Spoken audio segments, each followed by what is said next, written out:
तो हम लोगों का परम सौभाग्य ये है कि हम लोग यहाँ पर आकर भगवान की दिव्य कथा को सुन रहे हैं। कथा का बहुत बड़ा महत्व है। हम लोग 3 प्रकार के कर्म होते हैं। एक कर्म होता है हमारा प्रारब्ध कर्म, एक होता है संचित कर्म, एक होता है क्रियमाण कर्म। तो प्रारब्ध का फल है हम सुख और दुख के रूप में भोग रहे हैं। एक संचित कर्म है जो जन्म से लेकर और अभी तक हमने कर दिया, और एक होता है क्रियमाण जो हम अभी कर रहे हैं। तो जिस कर्म को हम करते हैं उसका फल वो क्रियमाण कर्म संचित में चला जाता है। उस समय कर्ता हम लोग होते हैं, तो उसका फल हमें फिर से प्रारब्ध के रूप में अगले जन्म में भुगतना पड़ेगा, या तो इसी जन्म में हमें सुख दुख के रूप में भुगतना पड़ेगा। लेकिन इससे और कथा का फिर महत्व क्या है? तो भगवान की कथा में जब हम लोग बैठते हैं तो उस समय जो कर्ता होता है वो परमात्मा स्वयं हो जाता है। क्योंकि भागवत में, अन्य ग्रंथों में भगवान ने स्वयं कहा है कि जब कोई मनुष्य भगवान की दिव्य कथा को श्रवण करने के लिए तत्पर होता है, उस समय मैं उसके हृदय में बैठ जाता हूं और स्वयं उसके कानों से, कर्णरंध्रों से हृदय में बैठता हूं और स्वयं अपनी कथा को सुनता हूं। और उस समय जो हम कथा सुनते समय जो हमारा कर्तापन जो होता ना, वो हम स्वयं नहीं बल्कि भगवान स्वयं कर्ता बन जाते हैं। और जब भगवान स्वयं कर्ता बनेंगे तो उसके बाद इसके बदले में क्या दें? जब हम साधारण कर्म करते हैं, कर्ता बनते हैं, तो उसका फल सुख दुख के रूप में मिलता है। लेकिन जब स्वयं ही भगवान कर्ता बन गए तो उसके बाद भगवान हमें क्या दें? वो तो परमेश्वर हैं, सृष्टि के कर्ता हैं, सृष्टि को बनाने वाले हैं। एक ब्रह्मांड नहीं, 14 भुवनात्मक ये ब्रह्मांड है। ऐसे पता नहीं कितने सारे ब्रह्मांड है। क्या पता अपना सेवक ही बना ले, क्या पता इंद्र बना ले, उनकी मर्जी। इसलिए कथा का बहुत बड़ा महत्व है। इस कथा को, सत्यनारायण की कथा को 5 मिनट से लेकर 1 घंटा 2 घंटे तक हो सकती है, 2.5 घंटे तक भी चल सकती है कथा।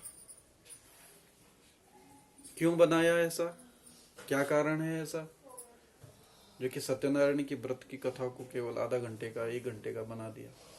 क्योंकि कलयुग में समय बहुत कम है मनुष्यों के पास। दूसरी बात, बड़ी कथाओं का आयोजन करना भी बड़ा कठिन है। सत्यनारायण भगवान की कथा को आधा घंटे में, 1 घंटे में सुन लो, भगवान की कथा है। कलयुग में समय कम होने के कारण से चलो आप महीने में सुनते रहो, पूर्णिमा का एक दिन दे दिया, इस दिन सुनो। नहीं तो कथा का तो कभी समय हो सकता है। जैसे इनके ये अपने बच्चे के जन्मदिन पर इस कथा का आयोजन इन्होंने किया है। लेकिन आप किसी भी दिन कर सकते हैं, विशेष करके पूर्णिमा का दिन इसमें कहा गया है। तो व्यास जी कहते हैं, व्यास उवाचा एकदा नैमिषारण्ये, एक बार नैमिषारण्य तीर्थ में सौनकादि 88,000 ऋषि, पुराण के वक्ता जो सूत जी महाराज हैं, उनसे उन्होंने प्रश्न किया। क्या प्रश्न किया? व्रतेन तपसा किम वा, कौन सा ऐसा व्रत है, कौन सा ऐसा तप है, प्राप्यते वांछितम फलम, जिससे कि वांछित फल की प्राप्ति हो जाए। वांछित फल को मतलब, वांछित मतलब जो हम चाह सो मिल जाओ हमसे। तत्सर्वं श्रोतुमिच्छामः कथयस्व महामुने। क्यों? क्योंकि वांछित फल की इच्छा कलयुगी मनुष्यों के पास में है। कलयुगी मनुष्य यदि मंदिर में जाएगा तो बहुत बड़ी आकांक्षा लेकर जाएगा। रहेगा 5 मिनट, लेकिन आकांक्षाएं बहुत बड़ी बड़ी।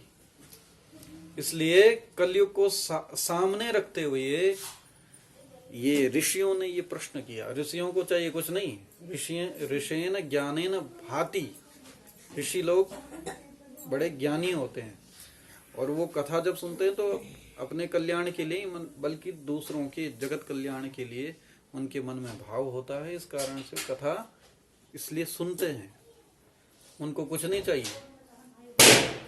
सूत वाचा, सूत जी कहते हैं, नारदे नेव संपृष्टो भगवान कमलापति सुरशये यथे वाह तक्षुणुस्व समाहिताः। सूत जी ने कहा कि जिस प्रकार का प्रश्न आप मुझसे कर रहे हैं उसी प्रकार का प्रश्न एक बार श्रीमन नारायण जी ने भगवान विष्णु से किया था। एकदा नारदो योगी परानुग्रह कांक्षया पर्यटन विविधान लोकान मर्त्यलोकमुपागतः।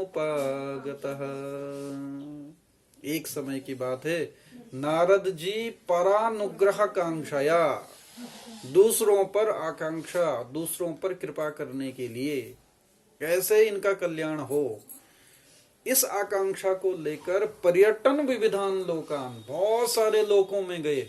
हमने तो स्वर्ग सुना है, स्वर्ग लोक या नरक ही सुना है, लेकिन ऐसे बहुत सारे लोक हैं, जैसे यक्ष लोक है, गंधर्व लोक है, सिद्ध लोक है, चारण लोक है, जैसे यमलोक है।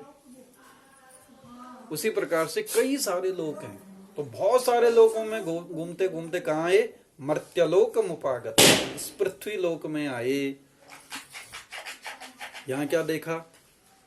ततो दृष्ट्वा जनान सर्वान, यहाँ सभी लोगों को देखा तो नाना क्लेश समन्विताहन, नाना क्लेश समन्वितान, सभी क्लेशों से, दुख से भरे हुए थे।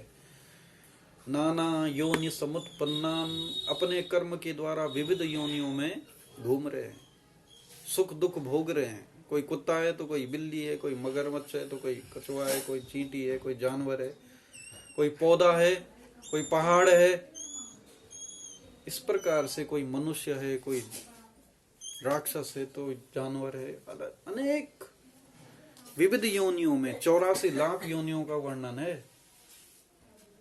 केनोपायेन चैतेषां दुख नाशो भवे ध्रुवम, ऐसा कौन सा उपाय है कि ध्रुवम मतलब शीघ्रता से इनके दुख का निवारण